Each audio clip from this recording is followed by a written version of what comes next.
Hey, what's up, you guys? This is Steve with Towel Roots Adventures. I know I haven't uploaded in a while, but today I'm going to give you a tutorial on how I tie bumper knots for salmon fishing or river salmon fishing, drift fishing to be exact. So let's get into it. I'm going to start off.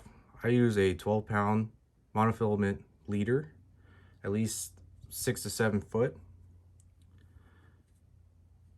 Here is a 1/0. It was barbed, but I already went ahead and crimped down the barb. We have restrictions in our salmon fishing in Washington State that require barbless hooks.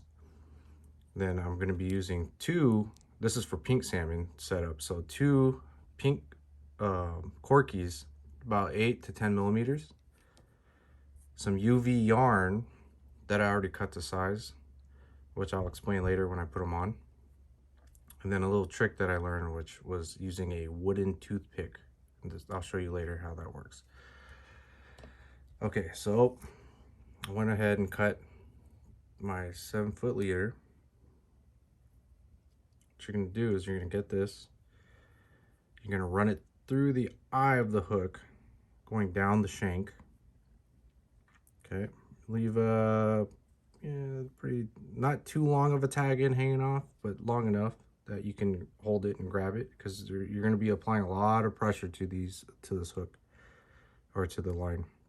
Okay, so you grab the other end and you're going to wrap it around the shank about 7 times. Okay, maintaining pressure on it, you're going to grab and hold those loops that you did. Now I've seen a lot of bumper knots on YouTube and stuff, and it's all the same. The only trick that I'm going to show you is that working with a long leader like this. Okay, this is the way that I've been tying it, and if you lose your gear on the river and you have to retie a whole new setup, it gets pretty hectic working with all this line. So you're going to grab that other tag end and you're going to feed it through the eyelet, okay, from the shank end. Okay, you're going to pull all that leader through. So a lot of the videos will leave that tag end just right at the edge, and then you work with the loop end that you're creating, and I found that to be kind of hard, especially when you have such a long leader. Okay, so you're going to create a loop like this. What you're going to end up doing is leave a pretty decent sized loop, because you're going to be working with that here in a second. So I switch hands, always maintain pressure on those loops that you created, kind of unravel that. Now, this is the line that's going through the eyelet, so it can move back and forth. What I like to do is keep that one parallel to the shank, okay, and kind of adjust it in your fingertips so it kind of stays in that angle. Now what you're going to do is twist that top one over the other end and wrap around the hook. Now again, this is the line that's going through the eyelet. You're going to keep that kind of parallel. You're going to wrap it again, okay, around, and then you do this about, I do it about 5 times. See, and then if you mess up, you can always look back. All right, there it is. This is the one that's going to wrap around. I kind of shift my fingers through it.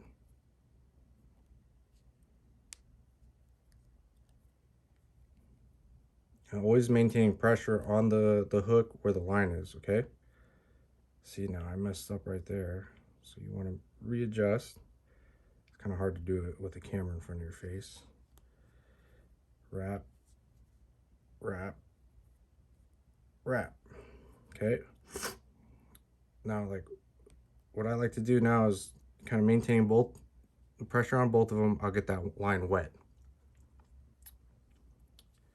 Okay, now with that line wet, you pull this end, and then that little line should go away. Now, you can kind of see it's all like jumbly and all over the hook. What I like to do is kind of pull and push, pull and push, pull, push, until you reach that eyelet, you pull it tight. Okay, there you go. There's your bumper knot. And then you have a little egg loop right there. Okay.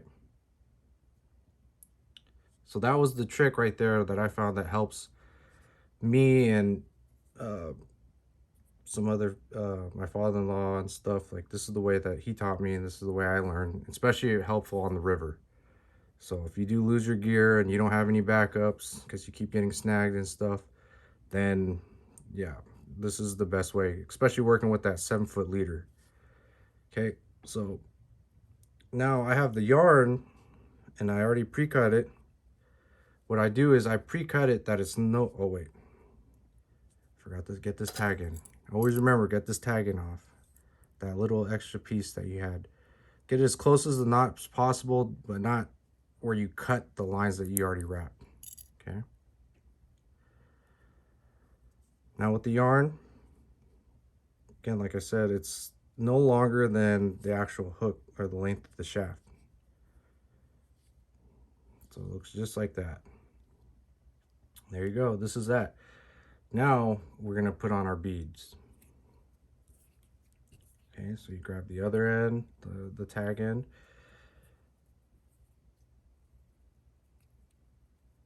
Okay, to feed your Corkies onto the line.